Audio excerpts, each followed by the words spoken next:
नमस्कार दोस्तों, मैं धर्मेंद्र सिंह तोमर आज आप लोगों के लिए अपने YouTube channel maths by TS Tomar sir पर क्वाड्रेटिक इक्वेशन का नेक्स्ट क्लास लेकर आए। बच्चों, लास्ट क्लास में आप लोगों को मैंने क्वाड्रेटिक इक्वेशन की डेफिनेशन, क्वाड्रेटिक इक्वेशन से रिलेटेड एक टर्म होता है डिस्क्रिमिनेंट, उस पर मैंने आप लोगों से बात की थी। स्टूडेंट, आज की क्लास में हम आपको बताएंगे कि डिस्क्रिमिनेंट का यूज क्या है। Quadratic equation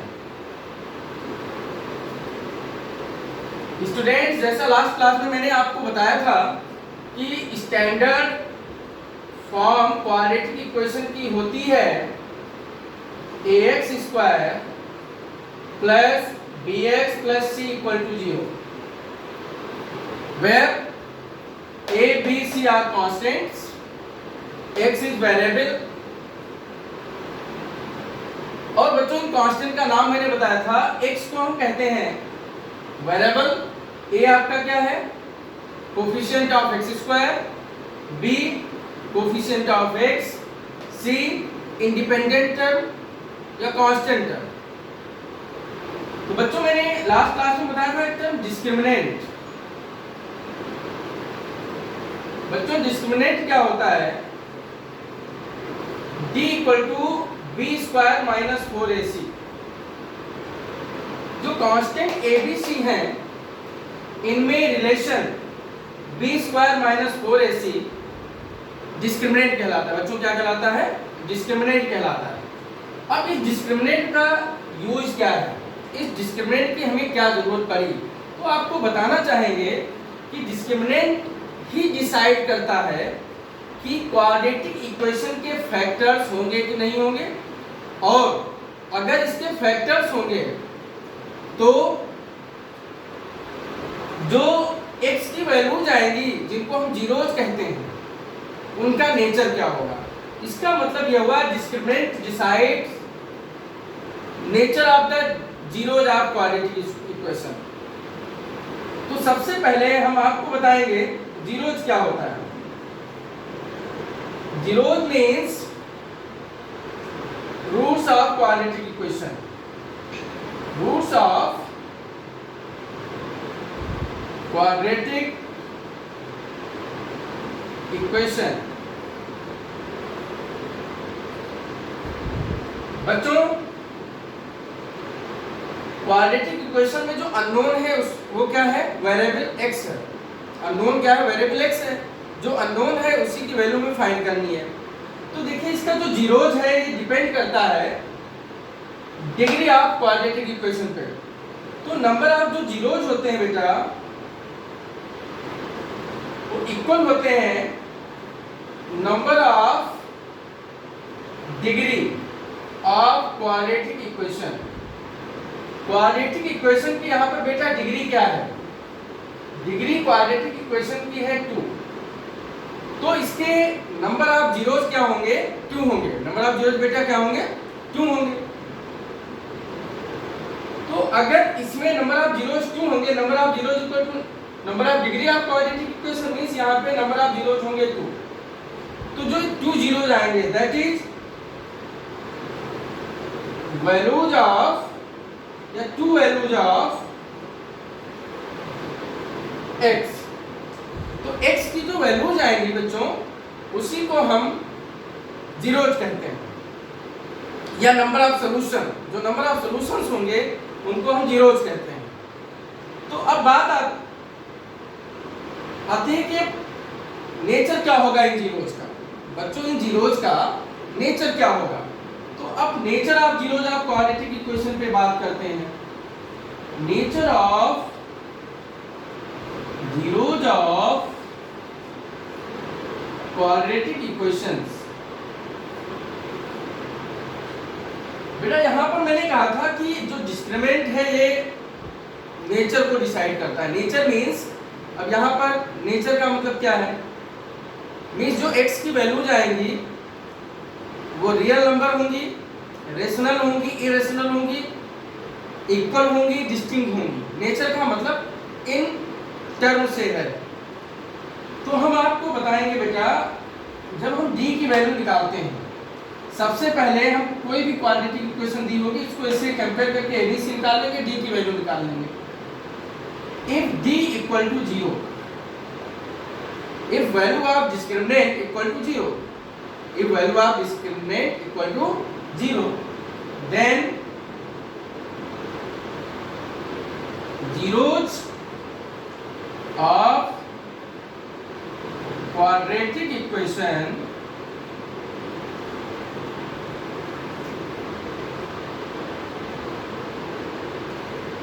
are real and equal।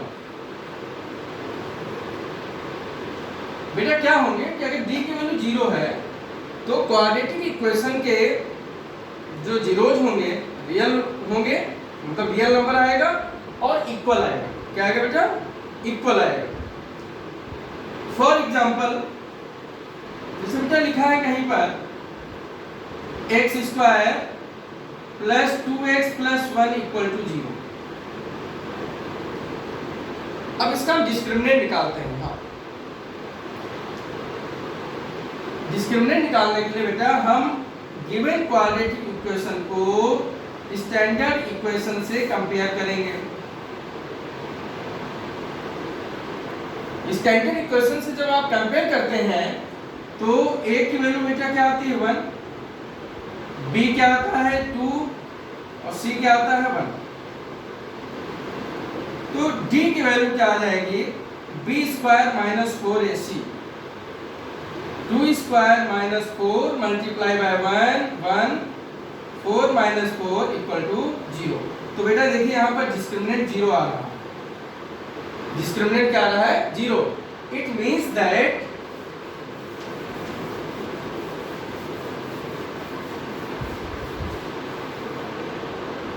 Roots of quadratic equation real and equal. इसका मतलब हुआ बेटा कि क्वाड्रेटिक इक्वेशन के जो जीरोज होंगे रियल होंगे और इक्वल होंगे। क्लियर? अब हम इसको फैक्टराइज करते हैं। स्टूडेंट्स, लास्ट क्लास में आप लोगों ने 9th 8th में क्वाड्रेटिक इक्वेशन के फैक्टर्स का एक मेथड पढ़ा है, splitting of middle term. Splitting of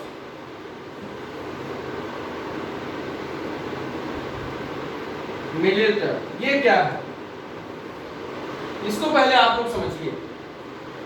हम मिडिल टर्म को स्प्लिट करते हैं। कैसे करते हैं? देखिए बेटा, पहले हम इक्वेशन को स्टैंडर्ड फॉर्म में बनाते हैं। अगर स्टैंडर्ड फॉर्म में इक्वेशन दी है सो फार सो गुड। अगर इक्वेशन स्टैंडर्ड फॉर्म में गिवन नहीं है तो उसको स्टैंडर्ड फॉर्म में लिख लेते हैं। यहाँ पर स्टैंडर्ड फॉर्म में एग्जांपल हमने लिया है। अब इसमें स्प्लिटिंग ऑफ मिडिल टर्म में क्या होता है? डिग्री टर्म को हम कांस्टेंट टर्म से मल्टीप्लाई करते हैं। क्या आएगा बेटा? 1 मल्टीप्लाई बाय 1 इक्वल टू +1। बेटा यहाँ पे प्लस माइनस को भी ध्यान में रखेंगे। प्लस में मल्टीप्लिकेशन आ रहा है कि माइनस में आ रहा है? तो +1 की मल्टीप्लाई +1। अब इस 1 के 2 फैक्टर्स लेंगे। देखिए, अगर हम हमारा प्रोडक्ट प्लस में आ रहा है, हमारा प्रोडक्ट प्लस में आ रहा है, तो जो 2 फैक्टर्स लेंगे वो बोथ आर प्लस होंगे या फिर बोथ आर माइनस में। अब देखिए, इनका सम +2 आ रहा है और इसका सम -2 आ रहा है। इसका सम बेटा क्या आ रहा है? इसका सम आ रहा है +2 और इसका सम बेटा क्या आ रहा है? -2। क्वाड्रेटिक इक्वेशन में अगर मिडिल टर्म -2 होता तो हम इस कोफिशिएंट को माइनस माइनस में ब्रेक करते, स्प्लिट करते। बट यहाँ पर जो मिडिल टर्म है, कोफिशिएंट है, प्लस का दिया है, तो 1 के फैक्टर हमने लिए हैं 1 और 1, 1 1 का सम +2 आ रहा है, इसलिए हम इस फैक्टर को यहाँ पर कंसीडर करेंगे। तो बेटा क्या आएगा, x² प्लस 2 को हमने स्प्लिट कर दिया 1 + 1 में। तो जो स्प्लिट करते हैं हम मिडिल टर्म को, वो इन दोनों के प्रोडक्ट के फैक्टर के अकॉर्डिंग करते हैं। इन दोनों के प्रोडक्ट के फैक्टर के अकॉर्डिंग हम क्या करते हैं, फैक्टर करते हैं, देन उसका सम या डिफरेंस करके देखते हैं मिडिल टर्म आ रहा है कि नहीं आ रहा है। अगर प्लस आ रहा है तो दोनों प्लस या दोनों माइनस में लेंगे। अगर प्रोडक्ट आपका माइनस में आ रहा है तो ग्रेटर नंबर पॉजिटिव लेते हैं, स्मॉलर नेगेटिव लेते हैं। अभी एक नेक्स्ट एग्जांपल से आपको समझाएंगे। इक्वल टू 0, तो बेटा यहाँ पर इसके हम फैक्टर करते हैं, ब्रैकेट ओपन करेंगे, ये आएगा।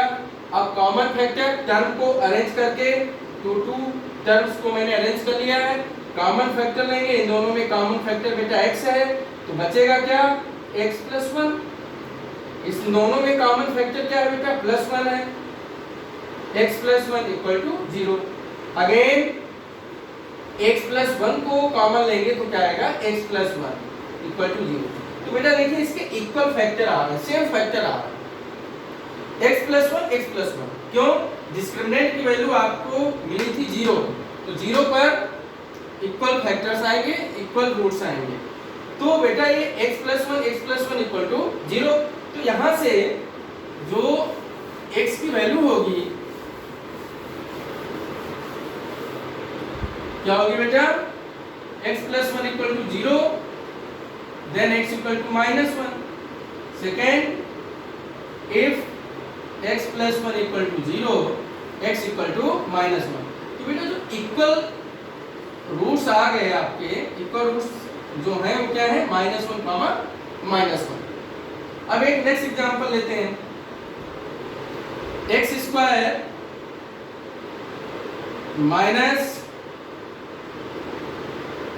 x - 6 = 0। अब देखिए बेटा फिर इसके कैसे फैक्टर करेंगे, 1 और -6 को मल्टीप्लाई करेंगे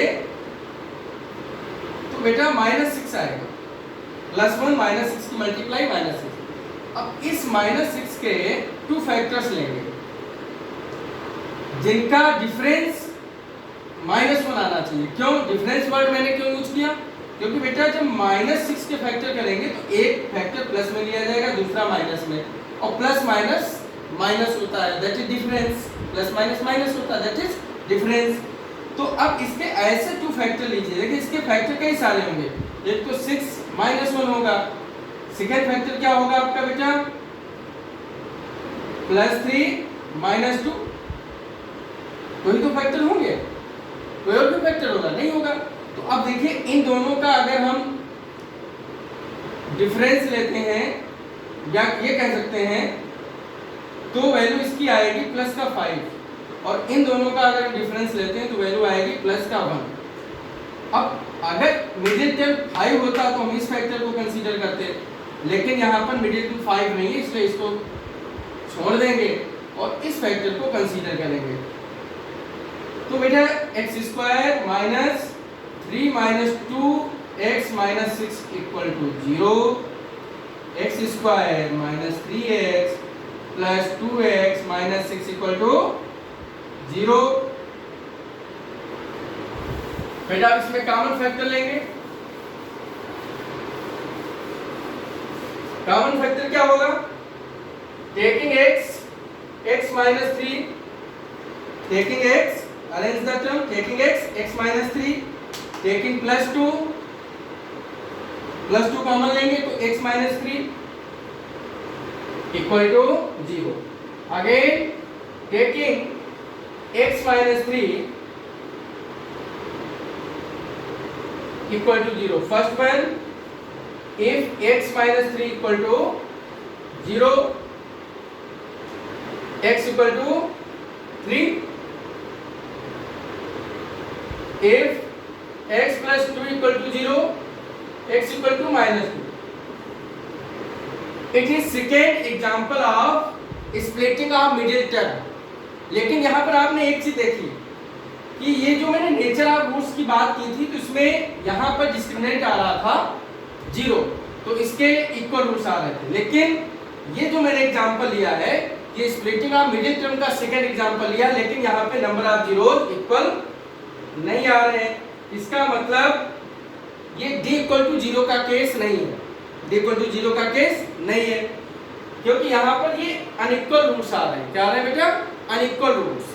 तो अब जो सेकेंड कंडीशन है केस टू में if d greater than 0, d greater than 0 means positive, 0 से बड़े जो नंबर्स होते हैं वो प्लस में होते हैं।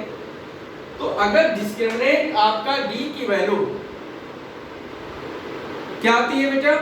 0 से ग्रेटर आती है, पॉजिटिव आती है, तो ऐसी सिचुएशन में जो रूट्स होते हैं, रूट्स या zeros of quadratic equation are real and unequal, real and unequal. देखिए ये देखिए अनइक्वल जीरोस आ रहे हैं, इसका मतलब ये जो अब एग्जांपल 2 लिया है ये सेकेंड केस का एग्जांपल है। देखिए इसमें हम अब इसका डिस्क्रिमिनेंट निकालते हैं इसी एग्जांपल का। मेरा सेम एग्जांपल कंसीडर कर रहे हैं, x square minus x minus 6 equal to 0। जैसा मैंने आपको बताया था स्टैंडर्ड इक्वेशन से इसको आप क्या करेंगे, स्टैंडर्ड क्वाड्रेटिक इक्वेशन से बेटा इसको आप कंपेयर करेंगे।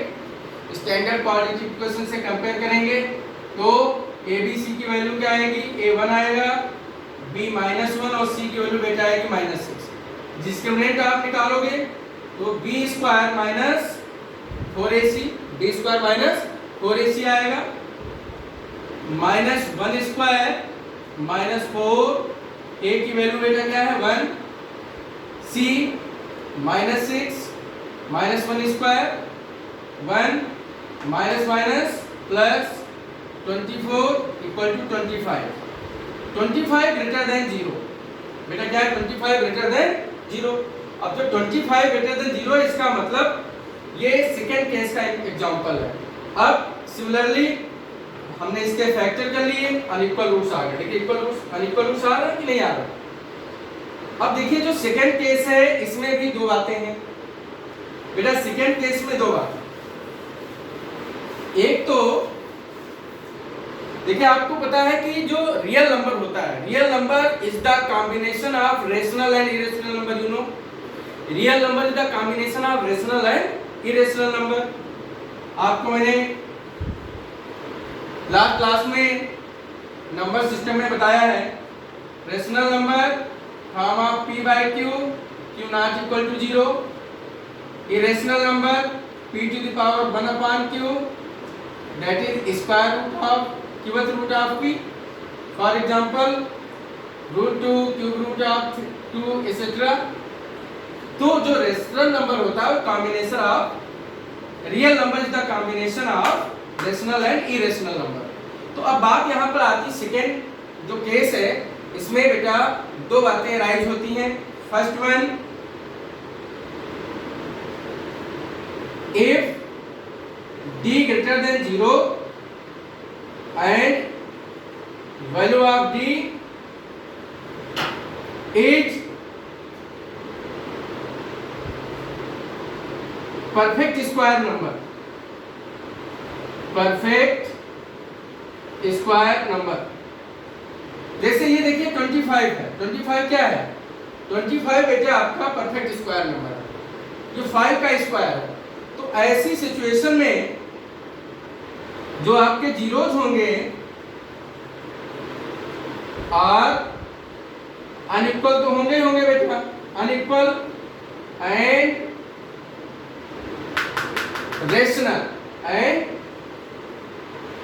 Rational number. जैसे ये आपके दोनों नंबर कैसे हैं? रेशनल नंबर है। Integers are also called as rational numbers. तो ये दोनों नंबर कैसे हैं? रेशनल है। क्यों?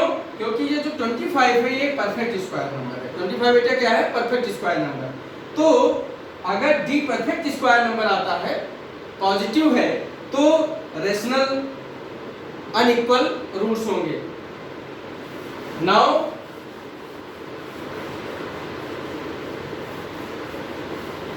बेटा आप लोग नोट करते रहिएगा।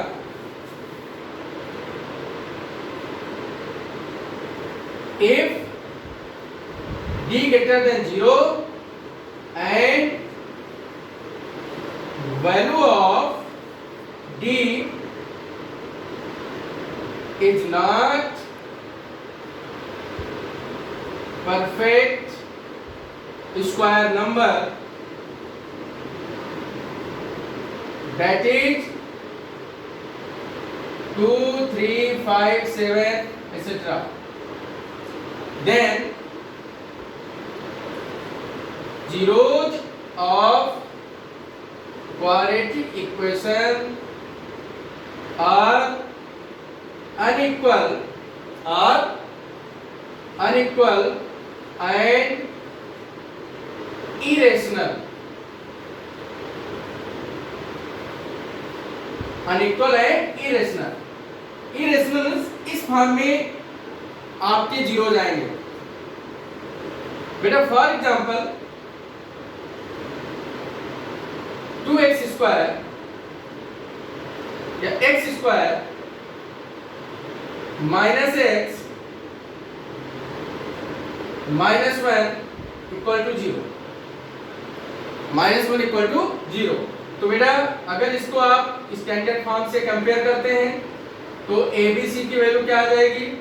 ए आपका 1, b -1, c -1, discriminant b square minus 4ac minus 1 square minus 4 time of 1 into -1।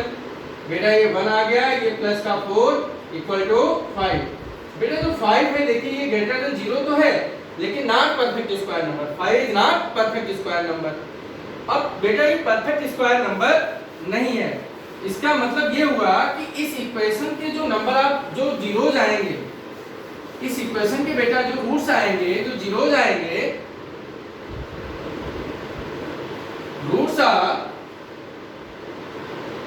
Unequal and imaginary, sorry and irrational.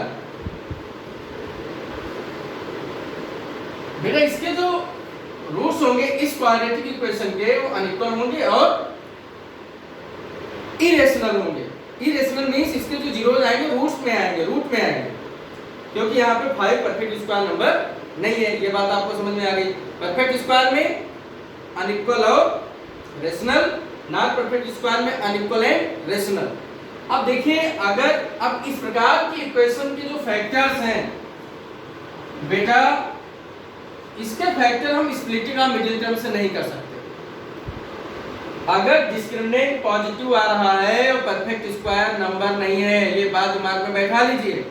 अगर ये परफेक्ट स्क्वायर नंबर नहीं डिस्क्रिमिनेंट और पॉजिटिव है, 0 से बड़ा है, तो हम ऐसी क्वाड्रेटिक इक्वेशन के factors splitting of middle term से नहीं कर सकते। तो बात आती है सर किससे करेंगे? तो 10th का सिलेबस ये तो आपने पढ़ा है पिछली क्लासेस में। एक अभी फार्मूला आपको बताएंगे। एक फार्मूला होता है बच्चे, आप सभी लोग नोट कर लें, इसको हम क्वाड्रेटिक फार्मूला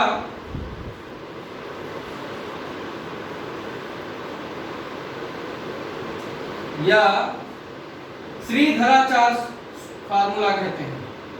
श्रीधराचार्य फार्मूला। बेटा क्वाड्रेटिक फार्मूले की हेल्प से हम इसके फैक्टर करते हैं। ये है क्या quadratic formula? x equal to minus b plus minus square root of d upon 2a। बेटा d क्या हुआ है? b square minus 4ac। तो बेटा अब इस फार्मूले की हेल्प से जब आप इसके फैक्टर करेंगे तो b की value -1 plus minus 5 upon 2 multiply by 1 तो 1 प्लस माइनस √5 upon 2। बेटा there are 2 zeros, 1 plus √5 upon 2, 1 minus √5 upon 2। बेटा क्वाड्रेटिक फार्मूले की हेल्प से हम ने x की वैल्यू निकाली। ये दोनों वैल्यूज आपकी देखिए इरेशनल नंबर है। बेटा क्या है? Irrational number. तो स्प्लिटिंग ऑफ मिडिल टर्म एक मेथड आपको पता था क्वाड्रेटिक इक्वेशन को फैक्टराइज करने का। दूसरा मेथड मैंने बता दिया क्वाड्रेटिक फार्मूला या श्रीधराचार्य फार्मूला। अगर ये परफेक्ट स्क्वायर नंबर नहीं है तो बेटा इस फार्मूले की हेल्प से minus b plus minus root d upon 2a इसकी हेल्प से हम क्या करते हैं, नंबर ऑफ सॉल्यूशन या जीरोज हम क्वाड्रेटिक इक्वेशन के फाइंड कर लेते हैं। ठीक, अब बेटा नेचर से रिलेटेड जो आपका नोट कर सकते हैं आप लोग, उसको आप लोग नोट कर सकते हैं। अब नेचर ऑफ क्वाड्रेटिक इक्वेशन से रिलेटेड जो आपका बेटा लास्ट केस है, थर्ड केस, वो क्या है? पहला केस मैंने आपको बताया कि d इक्वल टू 0, अगर d इक्वल टू 0 है तो जीरोस क्या होंगे, रियल और इक्वल होंगे। If d greater than 0 then real and unequal, real and unequal, इसमें मैंने दो केस बताए। परफेक्ट स्क्वायर नंबर के केस में आप स्प्लिटिंग ऑफ मिडिल टर्म भी लगा सकते हैं, क्वाड्रेटिक फार्मूला भी लगा सकते हैं। मतलब अगर डिस्क्रिमिनेंट परफेक्ट स्क्वायर नंबर आता है 1, 4, 9, 16, 25, तो आप स्प्लिटिंग ऑफ मिडिल टर्म से भी फैक्टर कर सकते हैं और क्वाड्रेटिक फार्मूले की हेल्प से भी आप उसके फैक्टर कर सकते हैं। अगर d परफेक्ट स्क्वायर नंबर नहीं आता है, लाइक एज 2, 3, 5, 7, 10, 11 एटसेट्रा, तो ऐसी सिचुएशन में splitting of middle term apply नहीं होगा, सिर्फ आपका बेटा क्वाड्रेटिक फार्मूला ही अप्लाई होगा। Last case, if d less than 0, less than 0 means negative, अगर डिस्क्रिमिनेंट की वैल्यू बेटा माइनस में आती है तो ऐसी सिचुएशन में क्वाड्रेटिक इक्वेशन के रियल फैक्टर पॉसिबल नहीं है, उसके रियल रूट्स पॉसिबल नहीं है। 10th स्टैंडर्ड में d लेस देन 0 के केस में आप उसको छोड़ देंगे, उसको सॉल्व नहीं करेंगे और लिखेंगे there is not possible real factors. ऐसी सिचुएशन बेटा इसके जो जीरोज हैं और इमेजिनरी रूट्स आते हैं, जीरोज आर इमेजिनरी क्या है? इमेजिनरी रूट्स क्या है? ये 11th के सिलेबस में एक चैप्टर है कॉम्प्लेक्स नंबर। कॉम्प्लेक्स नंबर में आप इमेजिनरी रूट्स के बारे में बेटा पढ़ेंगे, लेकिन थोड़ा सा आपको परिचय दे दें एग्जांपल के थ्रू। जैसे बेटा एक एग्जांपल हम ले रहे हैं, x² + x + 1 = 0। अब इसमें बेटा a की वैल्यू आएगी 1, आप स्टैंडर्ड फॉर्म से कंपेयर करके abc निकाल लोगे, abc की वैल्यू आगे 1, 1, 1। डिस्क्रिमिनेंट बेटा क्या होगा, b² - 4ac, 1² - 4 × 1 × 1, 1 - 4 - 3। अब देखिए -3 नेगेटिव आ रहा है, नेगेटिव मींस लेस देन 0, तो ऐसी सिचुएशन में लिखेंगे जीरोज आर इमेजिनरी। अभी इमेजिनरी क्या है? देखिए हम एक सीधा सा फार्मूला लगा के बताते हैं। सीधा सा फार्मूला भी आपने पढ़ा, -b + -√d अपॉन 2a। बेटा यहाँ पर -1 + -√-3 अपॉन 2 × 1, तो बेटा यहाँ पे 1 - 1 प्लस -3 अपॉन 2, -1 - √-3 अपॉन। अब देखिए यहाँ रूट के अंदर नेगेटिव वैल्यू डिफाइन नहीं है, यही इमेजिनरी नंबर है। अगर ये पॉजिटिव सदैव होना चाहिए, इसकी वैल्यू नेगेटिव नहीं होनी चाहिए, क्योंकि आपने इरेशनल नंबर में पढ़ा है कि जो ये आपके रूट के अंदर के नंबर लिए जाते हैं प्लस में लिए जाते हैं, माइनस में अगर आ रहा है दैट इज इमेजिनरी। तो अब इसकी वैल्यू होगी क्या? देखिए एक टर्म होता है बेटा आयोटा। आयोटा ये लैटिन वर्ड है, इसका इंग्लिश मीनिंग होता है इमेजिनरी, काल्पनिक, और इसकी डेफिनेशन है √(-1 = i, √(-1 = i। It is a part of complex number, 11th की क्लास में पढ़ेंगे। तो अब जैसे बेटा यहाँ लिखा है √(-3), तो इसको लिखेंगे √3i, √3i इसको लिखेंगे। तो अब ये जो x की वैल्यू है वो क्या आ गई, -1 + √3i अपॉन 2, -1 - √3i अपॉन 2। तो बेटा ये आपका आ गया। ये जो जीरोज हैं ये इमेजिनरी है, ये आपके 10th के सिलेबस में नहीं है। ये 11th में जाएंगे तो वहां पर क्वाड्रेटिक इक्वेशन की ही हेल्प से इमेजिनरी रूट्स इस प्रकार से आप निकालोगे। ठीक है, तो बेटा आज मैंने आपको नेचर ऑफ रूट से रिलेटेड मैंने आपको कंडीशंस बताई, उसके एग्जांपल्स बताए और क्वाड्रेटिक इक्वेशन के सॉल्व करने के दो मेथड बताए, स्प्लिटिंग ऑफ मिडिल टर्म और क्वाड्रेटिक फार्मूला। अभी एक मेथड है कंप्लीटिंग स्क्वायर मेथड, इसकी प्रूविंग सीबीएसई 10th में तो है लेकिन आईसीएसई 10th में इसकी प्रूविंग नहीं है, इसलिए आपको प्रूविंग सीखने की जरूरत नहीं है। आईसीएसई में quadratic formula, splitting of middle term दो से ही काम चल जाता है। तो बच्चों आज की क्लास, आज का लेक्चर हम यहीं पर ओवर करते हैं और अगली क्लास में हम जीरोज ऑफ क्वाड्रेटिक इक्वेशन से रिलेटेड टॉपिक लेके आएंगे। आप उस लेक्चर का इंतजार करिए और हमारे YouTube channel maths bye GS Tomar sir को सब्सक्राइब करना बिल्कुल ना भूलें। सब्सक्राइब कर लेंगे तो समय से मेरे वीडियोज आप तक पहुंचते रहेंगे। धन्यवाद।